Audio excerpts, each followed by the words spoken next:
करते हुए श्रीमद् भागवत कथा धरातल पर अपने मन को लेकर के चलें, उस भूमि पर जहां कलकल निनादनी कलुषहारिणी पतित पावनी अविरल गति से प्रवाहित हो रही माता भागीरथी के पावन तट पर बट वृक्ष की सुशीतल छाया में आचार्य प्रवर परमहंस चक्र चूड़ामणि भगवान सुखदेव कर्मयोगी राजा ऋषि परीक्षित को भागवतामृत का पान करा रहे हैं। पूर्व क्षेत्र में कल बड़े धूमधाम से हर्षोल्लास के साथ श्री बालकृष्ण प्रभु के पावन प्राकट्य महोत्सव को मनाया। कल हमने आपने सब ने आनंदोत्सव मनाया। नंद के आनंद भयो जय कन्हैया लाल की, हाथी दीनी घोड़ा दीनी और दीनी हाल की। नंद के यहाँ पुत्र की प्राप्ति नहीं हुई, बेटे का जन्म नहीं हुआ, फिर बोले नंद के आनंद, बाबा नंद को आनंद की प्राप्ति हुई।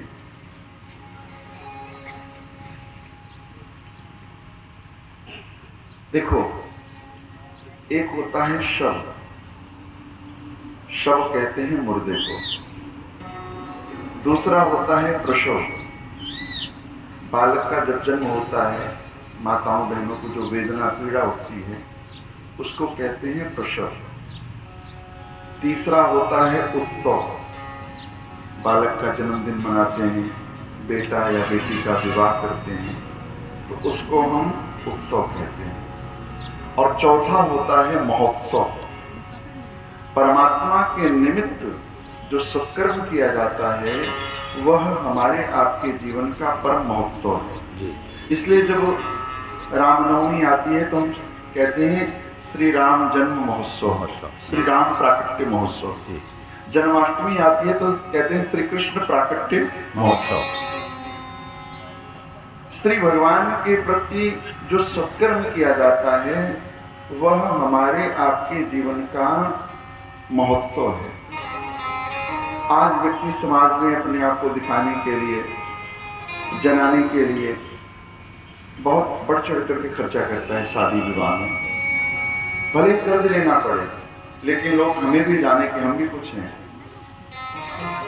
और वही फिर बाद में जब मांगने वालों की लाइन लगती है तो वही व्यक्ति चीखता है, चिल्लाता है, विषाद में डूब जाता है, डिप्रेशन में चला जाता है, कैसे कर चुकाऊंगा, क्या होगा, ले तो लिया। वह उत्सव जो आप दिखावे के लिए कर रहे हो वह आपको अशांति देने वाला है, दुख देने वाला है, पीड़ा पहुंचाने वाला है। लेकिन भगवान के निमित्त जो सत्कर्म करते हो, जो महोत्सव करते हो, वो आपको जीवन में आनंद देने वाला है। इसलिए बाबा नंद को पुत्र की प्राप्ति नहीं हुई, किसकी प्राप्ति हुई? आनंद की। नंद के आनंद भयो जय कन्हैया लाल की। आइए पुनः हम और आप उसी महोत्सव में सम्मिलित हों। कल समयाभाव के कारण से हम चर्चा नहीं कर पाए।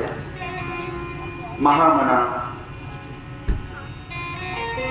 वसुदेव जी गोकुल से माता यशोदा के कक्ष से उस बालिका को लेकर के जब आए मथुरा, और मथुरा में कारागृह में जैसे ही प्रवेश किया, प्रवेश करते ही ताले अपने आप लग गए, बेड़ियां अपने आप लग गई। सैनिक जो गहरी निद्रा में सो रहे थे, प्रवेश करते ही बालिका ने रोना प्रारंभ किया। सैनिक जाग गए और सैनिकों ने जाकर के तुरंत महाराज कंस को बताया। कंस दौड़ा दौड़ा आया और कारागृह के ताले को खुलवा करके अंदर प्रवेश किया और माता देवकी के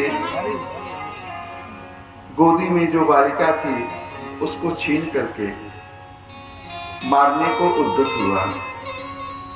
माता देवकी कंस से अनुनय विनय करती हैं, प्रार्थना करती हैं कि भैया ये तो कन्या है, बालिका है, इसको तया हो। आकाशवाणी तो 8वें की हुई थी ना, और जैसे ही उस बालिका को मारने के लिए कंस तैयार हुआ, वो तो बारंबार है, जगत जननी है। बालिका कंस के हाथों से छूटी और उड़ती हुई आकाश में बोली, किम मया हतया मंद जातु खलु तवांत कृत यत्र क्व वा पूर्व शत्रु हिंसी कृपणान वृथा। किम मया हतया मंद, अरे दुष्ट, तो मुझे क्या मारेगा? तुझे मारने वाला तो ब्रजमंडल में जन्म ले चुका है। कंस ने कहा, माता जी नाम तो बता दो, स्थान तो बता दो, कहां पे जन्म लिया है? और वही योग माया 2 रूपों में स्थापित हुई। एक रूप में जो हमारी मातृभूमि है, तीर्थराज और प्रयाग और बनारस के बीच में मिर्जापुर स्थान पड़ता है, जो हमारे यहाँ कुल देवी है विंध्यवासिनी देवी। एक रूप में वहां स्थापित हुई, और एक रूप में जहां हम रहते हैं, जिसको प्रेजेंट टाइम में दिल्ली कहते हैं, जिसका पूर्व में नाम था इंद्रप्रस्थ। इंद्रप्रस्थ में एक स्थान है महरौली क्षेत्र, अरावली पर्वत है। एक रूप में योग माया के रूप में वहां स्थापित हुई, सिद्ध स्थान है।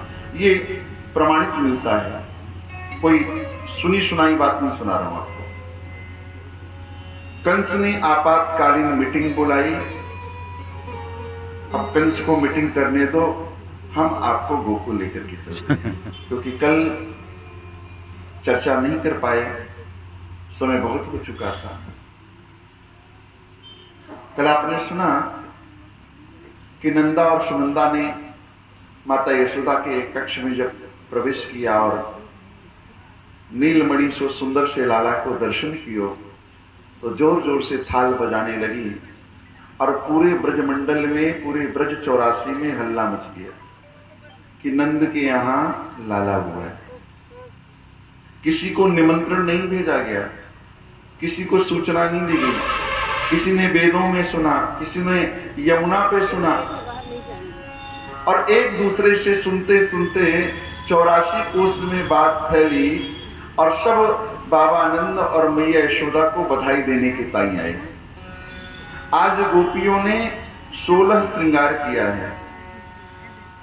गोप्यः सुमृष्टमणिकुंडल निष्कंठय चित्रांबरा पति शिखा चितमाल्यवर्षा नंदालया शबलया ब्रजती विरेजु व्यालोल कुंडल पयोधरहार शोभा।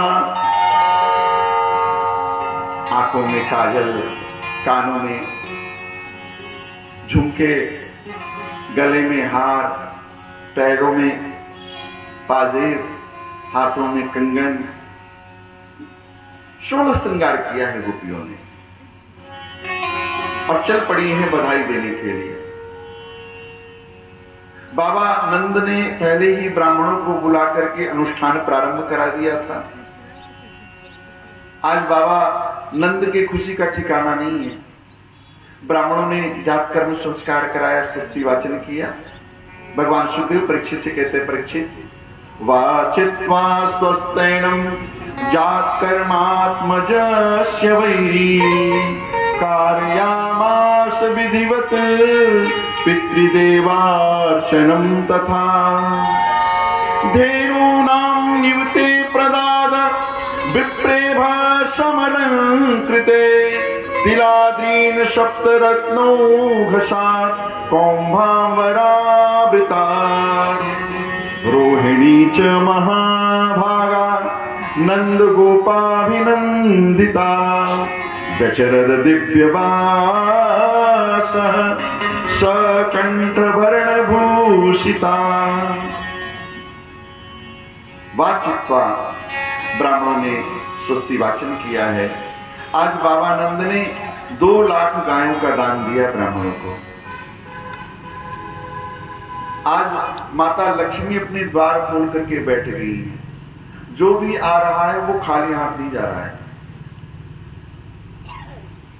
सबको बधाई दी जा रही है। कल मैंने आपसे कहा था कि बधाई बड़ा प्यारा शब्द है। बधाई दी जाती है, बधाई बोली जाती है, बधाई कही जाती है, बधाई मांगी जाती है, बड़ा प्यारा शब्द है।